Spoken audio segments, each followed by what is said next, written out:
call comes, who goes first?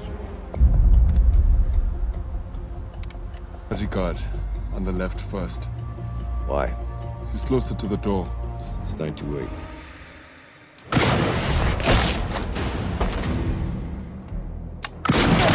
Ready. Fire. Wait for it. On my signal. Send it. Sniper The Last Stand bercerita tentang satuan pasukan sniper elit yang bertugas memberantas para pejabat korup sekaligus bertugas untuk menangkap komplotan seorang pedagang senjata ilegal yang beroperasi di berbagai negara. Namun setelah berkali-kali pasukan khusus memberantas para pejabat dan menangkap pengedar senjata tersebut, mereka malah dihadapkan dengan ratusan pasukan pemberontak yang menghadangnya. Akankah mereka berhasil memberantas korupsi sekaligus menangkap gembong senjata ilegal itu? Kita lanjut di alur ceritanya. Berlatar di negara Kosta di mana film dibuka dengan memperlihatkan kepada beberapa anggota pasukan khusus yang sedang menjalankan misi rahasia menangkap seorang pedagang senjata ilegal bernama Riker Kovalov. Yang sebelum pria tersebut menjadi target, ada seorang pria kulehe bernama Maxim, dan diketahui jika Maxim sangat ahli dalam merancang senjata pemusnah super berbahaya.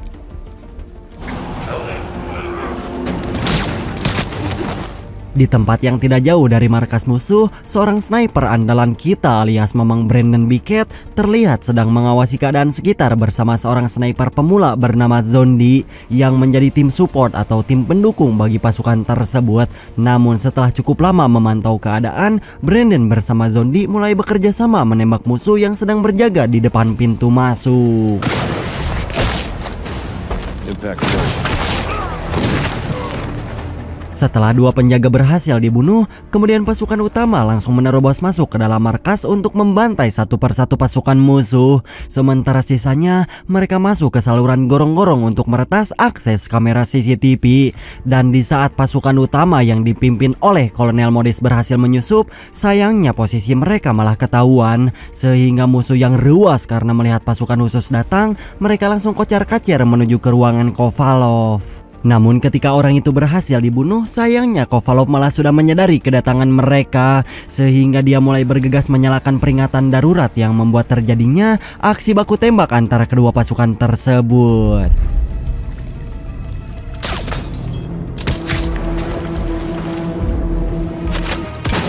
Pada saat baku tembak itulah Kovalov mulai mengajak Maxim menuju ke ruangan laboratorium untuk mencoba senjata yang baru saja mereka buat, di mana senjata tersebut adalah senjata gelombang ultrasonik yang dapat menghempaskan apapun jika diaktifkan.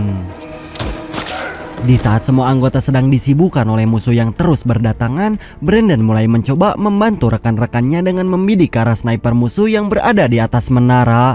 Sementara untuk Kovalov, dia sempat terdesak karena hampir semua anak buahnya berhasil terbunuh. Yang di saat bersamaan, Kovalov mulai menghubungi anak buahnya agar datang membawa seluruh pasukan milisi.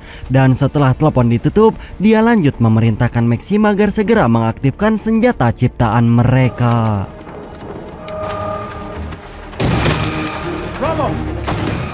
Yang mana kejadian itu bersamaan dengan Modis yang berhasil masuk menyergap Kovalov di ruangan persenjataan. Namun Kovalov yang tidak mau menyerah pun tiba-tiba langsung mengaktifkan senjata ultrasonik di tempat itu sehingga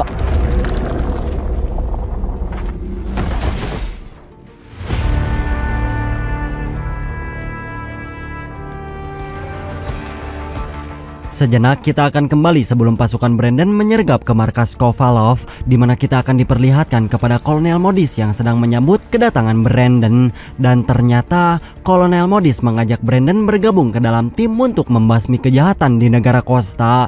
Dan di saat bersamaan, dua orang anggota lain bernama Nadia dan Nova datang memperkenalkan diri sebagai pasukan khusus yang ahli dalam mengotak-ngatik sistem komputer.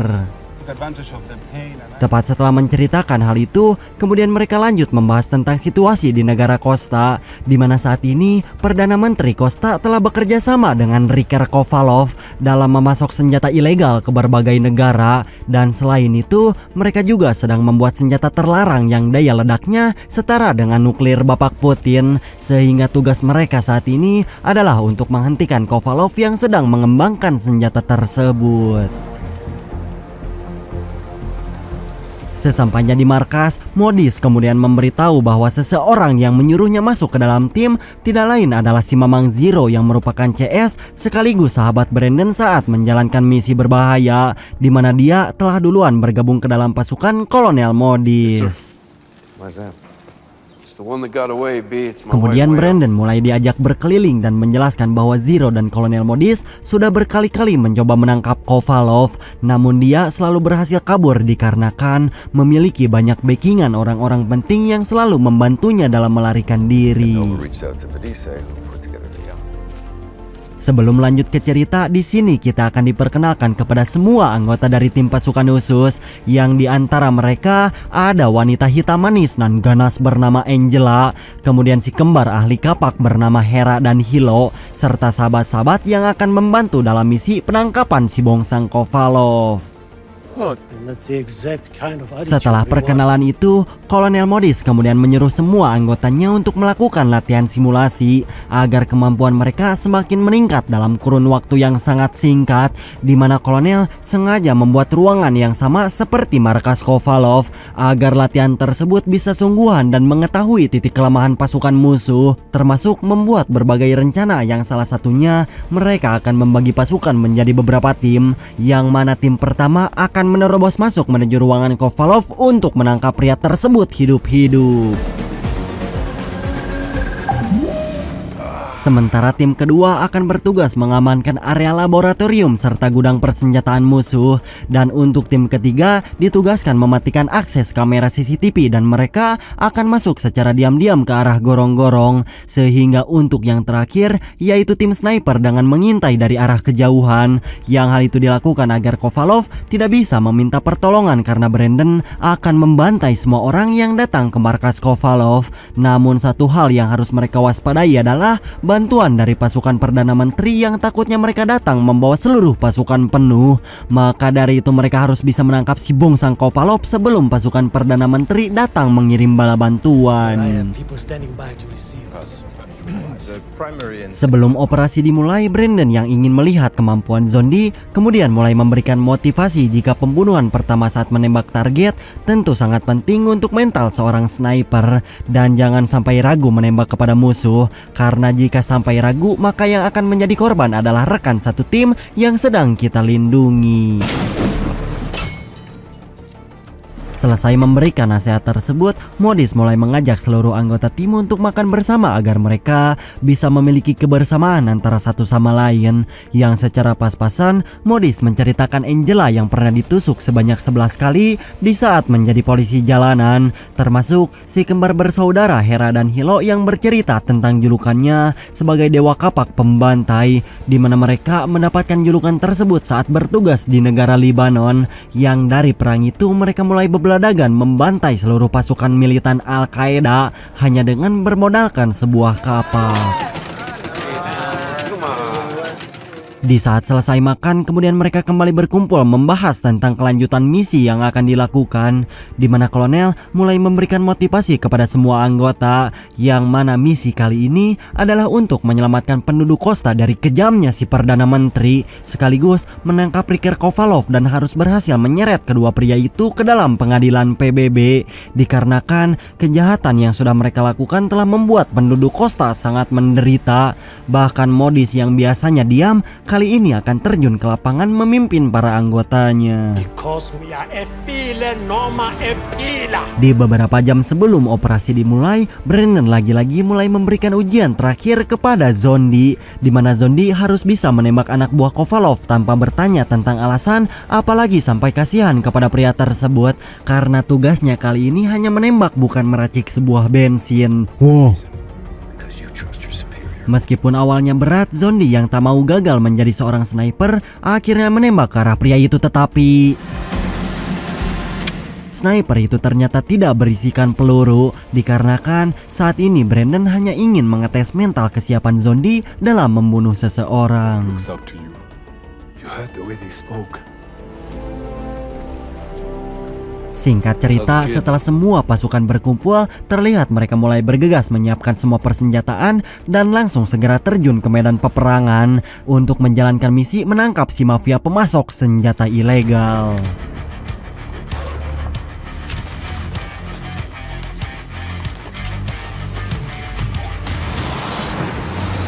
Dan awal dari cerita ini adalah cerita yang sempat kita lihat di awal film, hingga akibat ganasnya senjata ultrasonik membuat sebagian pasukan yang ada di ruangan mulai terkena dampak serangan. Namun dari serangan itu untungnya tidak membuat luka fatal kepada pasukan kolonel, yang pada akhirnya mereka mulai bangkit dan berhasil menangkap kolonel dan Maxim yang menjadi target operasi mereka. Pada saat semua berkumpul di titik lokasi penangkapan, Brandon tiba-tiba datang menyusul ke tempat rekan-rekannya dikarenakan dia cemas terhadap guncangan hebat yang berasal dari ruangan persenjataan. Namun setelah semua tim berkumpul, Kovalov kemudian mulai nyorocos dengan berkata bahwa mereka tidak akan bisa keluar dari markas secara hidup-hidup. Yang ternyata Kovalov sudah menghubungi rekannya si menteri korup untuk datang mengirim satu peleton pasukan.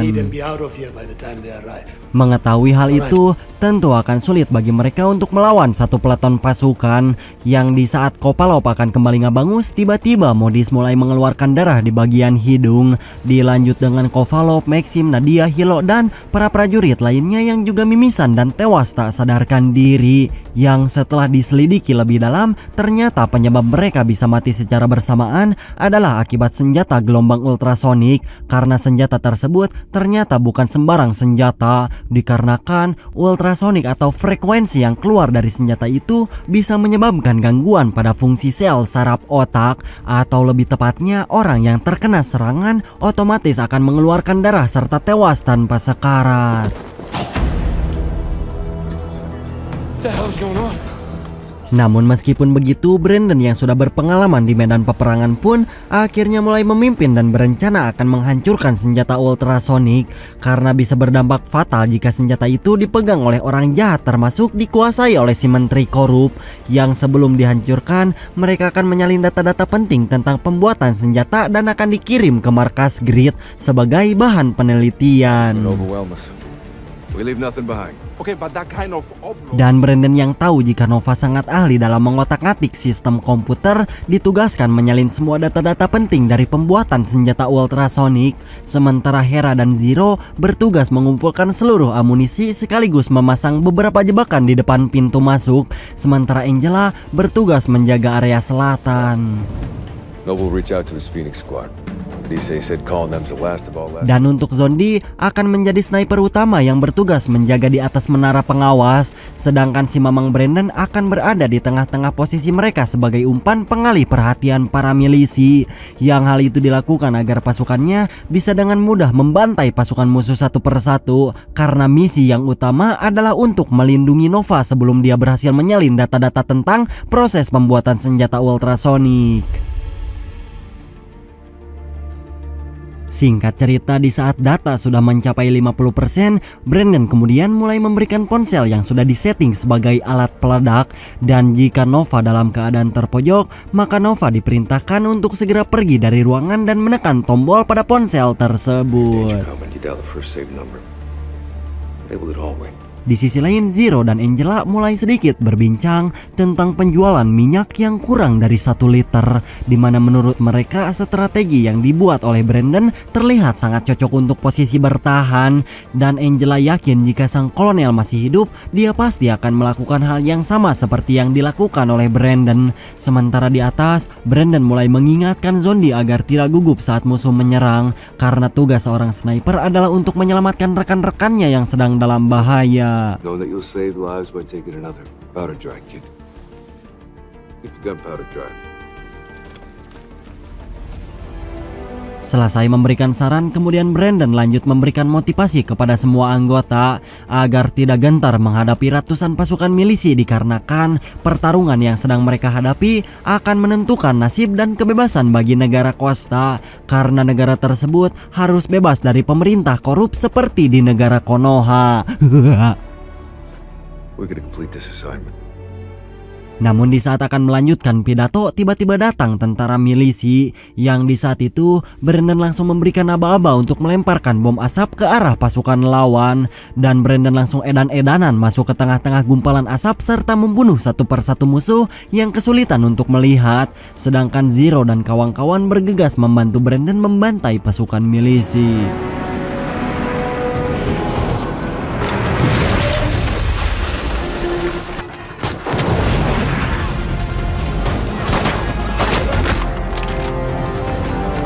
Namun dikarenakan musuh yang semakin banyak, Hera yang sempat terkepung dan hampir kehabisan amunisi, dia kemudian kabur ke arah Zero yang di saat bersamaan datang 5 orang bersenjata golok mengejar Hera sehingga dia mulai melawan mereka dengan cara seperti ini.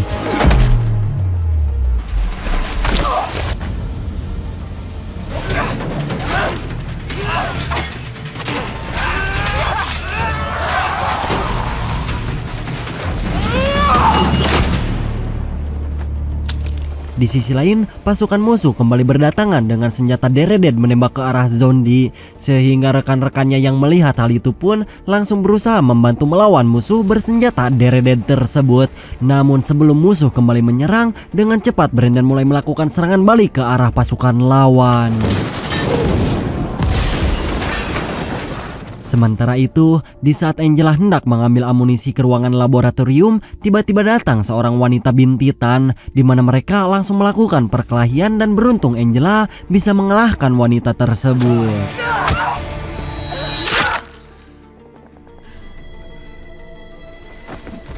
Di sisi lain, Zero yang juga sempat kehabisan amunisi, sialnya dia malah digulung oleh puluhan pasukan, sehingga dengan terpaksa dia harus melawan hanya dengan bermodalkan tangan kosong. Namun dikarenakan musuh yang terus saja bermunculan, Zero yang sudah hampir tak sanggup melawan mereka, kemudian akan ditembak oleh pasukan itu tetapi...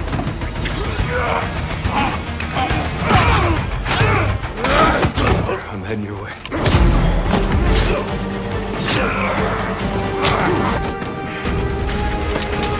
Sementara Brandon yang baru selesai baku hantam melawan beberapa musuh, kemudian Nova mulai memberitahu tentang salinan file yang sudah mencapai 98%, dan Brandon menyuruh Nova agar segera keluar dari ruangan itu dikarenakan musuh yang sebentar lagi akan mengepung tempat tersebut. Dan setelah musuh masuk ke ruangan itu, tiba-tiba... Dan kejadian itu pula bersamaan dengan semua tegangan listrik yang sengaja Nova matikan.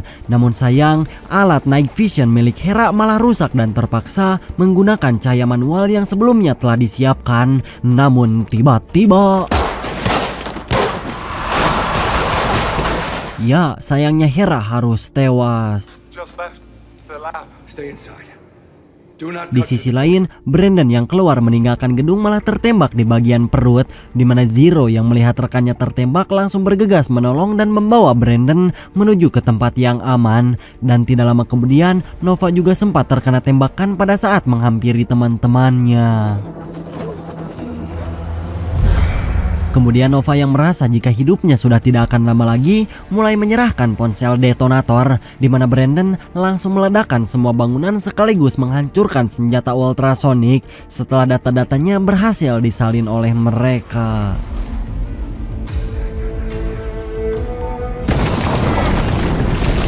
Head to the tunnels.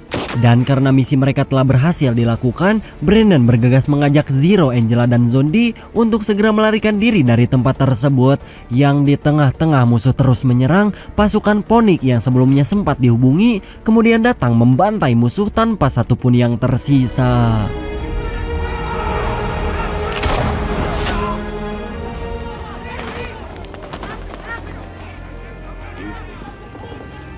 Di akhir film kemudian kita mulai diperlihatkan kepada pasukan milisi yang menemukan emblem pasukan Grid pada saat sedang membersihkan mayat-mayat di markas peninggalan Kovalov, yang kemungkinan pasukan milisi akan datang menuntut balas dendam kepada Brandon.